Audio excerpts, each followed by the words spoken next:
What's up guys, it's F from TechSource, and in this video we're going to be taking a look at some gaming gear from Cougar. We've got the Revenger, a premium gaming mouse, the Bunker, a mouse bungee which is actually the first I've used with a suction cup, and finally the Immersa, a pair of budget headphones. So let's kick things off with the Revenger, and yes, it looks just as badass as it sounds. It's light at about 111 grams, and here's a quick tour of the mouse. It has an ergonomic design for comfortable stretches of use. There's two buttons on the left side, DPI indicators at the front, lights on the back, textured rubber for a solid grip, and a cable coming off of the left side. In total, there are 4 buttons, 2 on the side, the DPI control, as well as the scroll wheel button. The mouse does have a slight hump near the back, which is comfortable for palm grippers, but this mouse design accommodates for claw and finger type grip players as well. Let's move on to the 3360 optical sensor. So we have a 12,000 DPI, 1000 Hz polling rate, and a maximum tracking speed of 250 IPS. So what this all translates to is an accurate gaming experience. The tracking is smooth and there is no noticeable jitter when panning in game. The on-the-fly DPI control was also a nice touch. It allowed me to switch the speed in the game depending on character selection.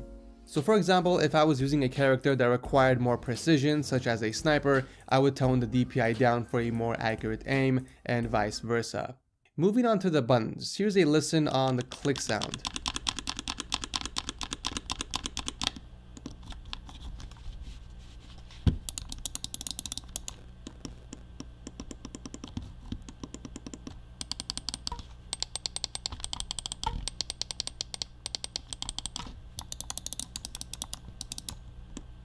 Left and right, we have arm-on switches, and they provide good audible feedback, and they're also tight. The other buttons are also tight, so there's no accidental clicks here. There's no extra sound when tapping it, and no rattle when shaking the mouse around either, and overall it just feels very well made. On the base, there are 3 large mouse feet which glide really smoothly across any mousepad. In the Cougar software, you get a few controls. You can change the performance from 100 to 12,000 DPI, you can reroute the buttons with basic commands, record macros, and of course change the RGB color. A slight detail I noticed here was the gradient it would go through before switching colors. This is the first time I've seen this, and it's pretty badass. Overall, it's a solid gaming mouse, especially at $60.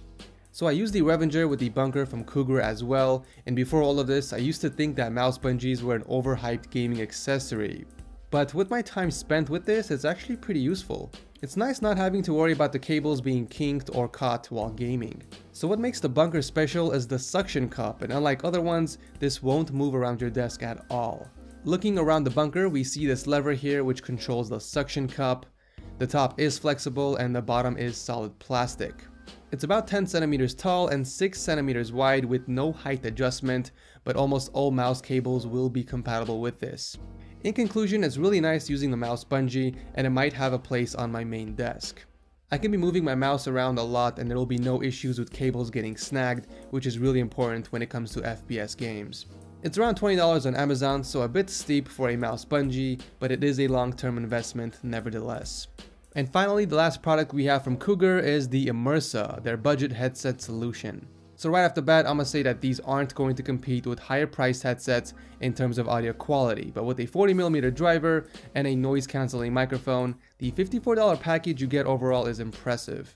The retractable microphone is flexible and it's 11 centimeters in length and holds its shape really well. Here's a quick unedited audio sample. Of the microphone on the Cougar Immersa.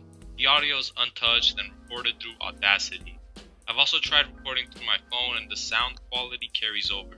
As you can hear, there is very little background noise pickup from the microphone.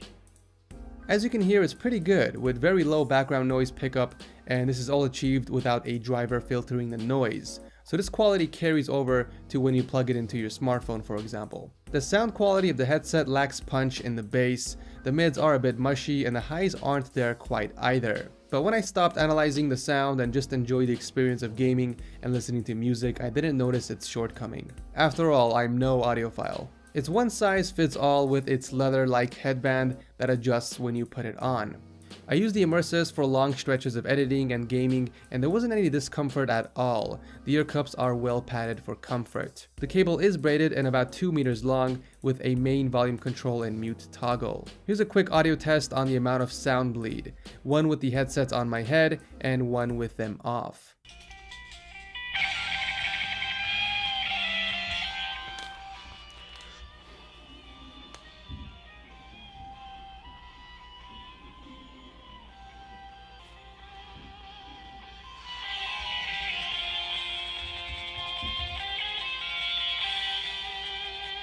So in conclusion, these are all solid gaming peripherals for the price. If you guys are looking to pick up your next mouse or headset or even mouse bungee, check these guys out. I'll drop a link to them down below. But as